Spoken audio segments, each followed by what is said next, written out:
I extend my heartfelt greetings to the members of the All India Muslim Personal Law Board, the organizers of this event, and most importantly, to the strong-spirited women of Kerala who have gathered here in defense of justice and constitutional rights. I salute you. Kerala has always stood for progress, for education, and for constitutional values. So let this gathering mark the beginning of a larger movement led by women, grounded in community, and driven by the belief that India belongs to all of us equally. I stand here before you not just as a member of parliament, but as an Indian who believes in the values of plurality, equality, and secularism. Values that also lie at the heart of our Constitution.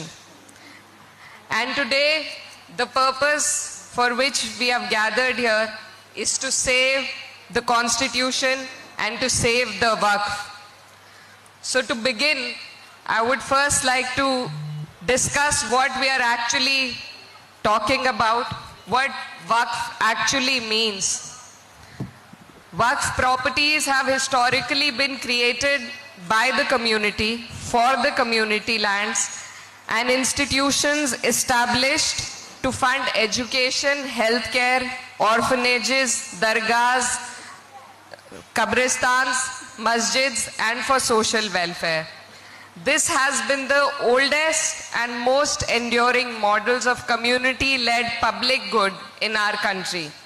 For centuries, the Waqf system has supported lakhs of Indians, especially the marginalized, without dependence on the state. But the new amendments hands over unprecedented powers to the central government to manage, oversee, and even dispose of these lands. It takes away the community's self-reliance and replaces it with top-down political interference. It disregards the wisdom, history, and self-governance of this community. So this is not a reform, this is control. And control without consultation is not governance, it is overreach. This bill violates Article 226 of our Constitution, which guarantees every religious institution the right to manage its own affairs in matters of religion and its associated institution. As Dr. B.R. Ambedkar rightly said, the Constitution is not a mere lawyer's document. It is a vehicle of life, and its spirit is always the spirit of the age. And the spirit of our times demands decentralization, inclusion, and respect for pluralism. So this amendment must be rejected, and for that we have to unite. Ayakyam. This amendment paves the way for centralized control of Waqf properties. It gives unprecedented powers to the government to take control and to supervise and even dispose our properties. So the Waqf institutions is for our community, has been one of the oldest traditions through which this community has survived, its women have survived, and our culture has survived.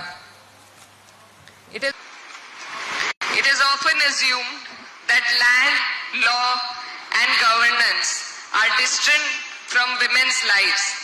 But that assumption has never applied to Muslim women, and certainly not to the women gathered here today. And in this, we are not silent spectators.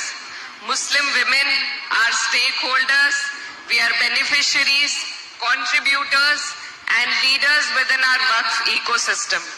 We have run madrasas, women's shelters, and community kitchens all through the ecosystem.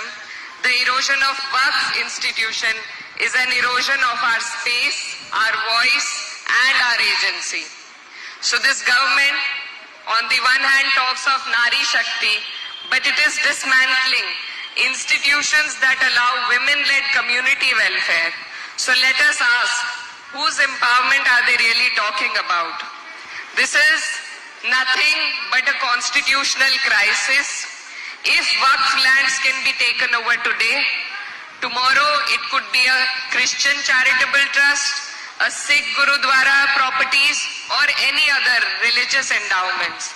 This is not just a Muslim issue, it is an Indian issue, an issue of preserving the secular soul of our republic. So let us be clear, this is not about land, this is about rights, it is about dignity, it is about the limits of government power, and it is about the future of constitutional India. Our demands are very clear. We call for the immediate withdrawal of the Waqf Amendment Act. We demand the restoration of the autonomy of state Waqf boards free from central interference. We urge the protection of minority rights as guaranteed under Article 26, 29 and 30 of the Constitution, and we insist on community consultation before any amendment is made. These demands are not political, they are constitutional, they are moral, and they are just. These demands are for the community. So let us remember that when our rights are denied, our presence is denied. When our institutions are weakened, our voice is weakened. And rights for us are not handed out, they are fought for, protected, and lived through. When the government tries to silence us, we must speak louder. When it tries to divide us, we must unite together. And Kerala has always led the way in intellectual resistance, in progressive thought, and in constitutional action. So let this conference be the beginning of a nationwide movement to protect Waqf, to defend our constitution, and to uphold the dignity of every Indian citizen. I will end my speech by the very famous saying that when injustice becomes law, resistance becomes duty. And when this resistance is rooted in unity, even the smallest voices echo like thunder. Thank you very much. Jazakallah khair.